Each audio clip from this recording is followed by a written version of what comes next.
Assalamualaikum warahmatullahi wabarakatuh. Kembali lagi di channel Mega Lestari ya teman-teman. Nah, di video kali ini aku bakalan menceritakan kisah tentang teladan Islami, yaitu karena doa kedua orang tua. Nah, daripada penasaran, kita langsung aja ke ceritanya ya teman-teman. Suatu ketika Nabi Sulaiman bin Daud alaihissalam memperoleh wahyu Allah yang memerintahkan agar segera pergi ke suatu pantai, karena Allah akan menunjukkan sesuatu yang ajaib. Maka beliau segera berangkat ke pantai yang dimaksud dengan seluruh bala tentaranya, baik dari kalangan jin atau manusia, dan juga sebagian bala tentara lainnya dari kalangan binatang. Tetapi sesampainya di sana, beliau tidak menemukan sesuatu yang aneh atau ajaib, hanya hamparan pantai yang memanjang dan laut yang terbentang luas, seolah tanpa batas. Nabi Sulaiman alaihissalam segera memerintahkan salah satu jin untuk menyelam di lautan dan membawa keluar sesuatu yang tampak ajaib jika menemukannya. Jin tersebut segera menyelam sedalam yang ia mampu sambil memperhatikan sekelilingnya. Setelah beberapa waktu lamanya ia muncul di permukaan dan berkata, "Wahai Nabi Sulaiman, aku telah menyelam sejauh yang aku mampu sampai sekian ribu meter dalamnya. Tetapi aku tidak melihat sesuatu yang ajaib dan istimewa yang bisa aku tunjukkan kepadamu." Nabi Sulaiman tidak puas dengan laporan jin tersebut. Allah Subhanahu wa Ta'ala telah memfirmankan, dan itu pasti adanya. Hanya jin itu saja yang mungkin tidak mampu menemukannya. Karena itu beliau memerintahkan jin Ifrit yang mempunyai kemampuan jauh lebih hebat dari kebanyakan bangsa jin untuk melakukan tugas tersebut. Jin Ifrit segera menerjunkan diri ke samudra, menjelajah ke segala arah dan sedalam yang ia mampu dengan kecepatan yang jauh lebih mengagumkan. Tetapi setelah beberapa waktu lamanya ia muncul di permukaan tanpa membawa apa-apa dan berkata, "Wahai Nabi Sulaiman, aku telah menyelam sejauh yang aku mampu sampai sekian ribu meter dalamnya, 2 kali dalamnya dari yang diselami jin sebelumnya, tetapi aku tidak melihat sesuatu yang ajaib dan istimewa yang bisa aku tunjukkan kepadamu." Lagi-lagi Nabi Sulaiman tidak puas dengan hasil yang dilaporkan jin Ifrit itu. Karena itu beliau berpaling kepada salah seorang penggawanya, Ashif bin Barkia, seseorang yang sangat ahli dan menguasai kitab Taurat. Bahkan Allah menganugerahinya ilmu secara langsung dari sisinya, ilmu laduni. Nabi Sulaiman berkata, "Wahai Ashif, tunjukkanlah kepadaku keajaiban apa yang disembunyikan Allah di dalam lautan ini."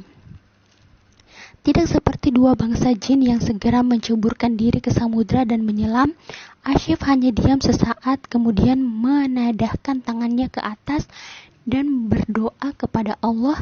Tidak lama kemudian air laut tersibak dan muncul sebuah kubah besar berwarna putih dengan pintu di 4 penjurunya. Pintu pertama terbuat dari intan permata, pintu kedua dari yakut, pintu ketiga dari mutiara, dan pintu keempat dari zabarjud yang berwarna hijau. Ashif berkata, "Wahai Nabi Allah, inilah keajaiban yang ingin ditunjukkan Allah kepada engkau. Ia berada di dasar lautan dengan kedalaman 3 kali yang diselami jin pertama." Nabi Sulaiman memandang dengan penuh kekaguman kepada kubah putih yang perlahan menepi dengan sendirinya. Kemudian pintu-pintu itu terbuka dan tidak ada setetes air pun yang membasahi bagian dalam kubah tersebut. Beliau masuk dan menemukan seorang pemuda sedang beribadah di dalamnya. Beliau mengucap salam dan berkata, "Wahai pemuda, mengapa engkau tinggal di dasar lautan di dalam kubah ini?" Setelah menjawab salam beliau, pemuda itu menceritakan bahwa dahulu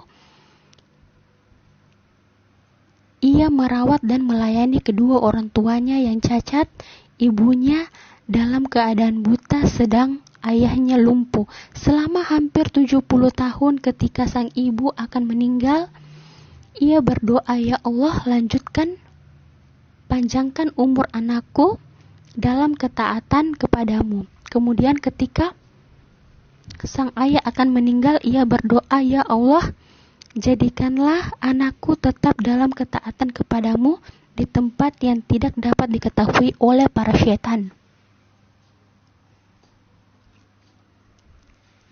Setelah kewafatan kedua orang tuanya, pemuda itu berjalan-jalan ke tepi pantai dan melihat kubah tersebut yang dalam keadaan terbuka. Ia masuk karena ingin mengetahui keadaan di dalamnya. Tetapi tiba-tiba kubah tersebut tertutup dan dibawa malaikat ke dasar lautan yang terdalam. Maka ia menghabiskan waktu hanya dengan beribadah kepada Allah di dalam kubah tersebut. Nabi Sulaiman berkata, "Pada masa siapakah engkau hidup saat itu?" Pemuda itu berkata, "Masa Nabi Ibrahim alaihissalam." Berarti pemuda itu telah tinggal di kubah itu selama sekitar 1400 tahun, tetapi sama sekali tidak tampak ketuaan di wajah pemuda tersebut, bahkan satu uban pun tidak tampak di rambutnya. Nabi Sulaiman berkata lagi, "Bagaimana dengan makan minummu?" Pemuda itu berkata, "Setiap harinya kubah ini naik ke permukaan dan seekor burung membawakan makanan dan minuman sebesar kepala orang dewasa. Saya bisa merasakan semua jenis makanan di dunia ini yang membuat saya selalu puas dan kenyang. Hilang semua rasa haus dan lapar, panas dan dingin, jemu dan malas, bahkan tidak ada rasa kantuk dan ingin tidur sehingga saya bisa menghabiskan waktu untuk beribadah kepada Allah." Nabi Sulaiman memandang pemuda itu penuh kekaguman, walaupun segala mujizat dan kelebihan yang diberikan Allah kepadanya sangat mengagumkan, tetapi bagi Nabi Sulaiman apa yang dialami pemuda itu jauh lebih mengagumkan lagi. Apalagi pemuda itu bukan seorang nabi dan rasul, tetapi seorang yang berbakti kepada kedua orang tuanya, yang memperoleh kemuliaan atau karamah itu karena doa kedua orang tuanya. Nabi Sulaiman berkata, "Maukah engkau tinggal bersama kami?" Pemuda itu berkata, "Kembalikanlah saya ke tempat semula dan biarkanlah saya terus beribadah kepada Allah sampai waktu yang dikehendaki Allah."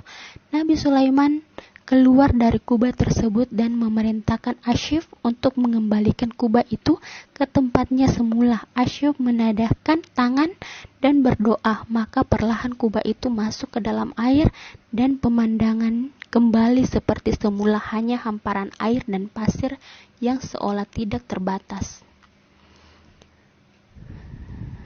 Subhanallah. Jadi itu dia ya teman-teman ya, kisah-kisah Islami yang bisa kita ambil pelajarannya dan bisa kita praktekkan di kehidupan kita sehari-hari.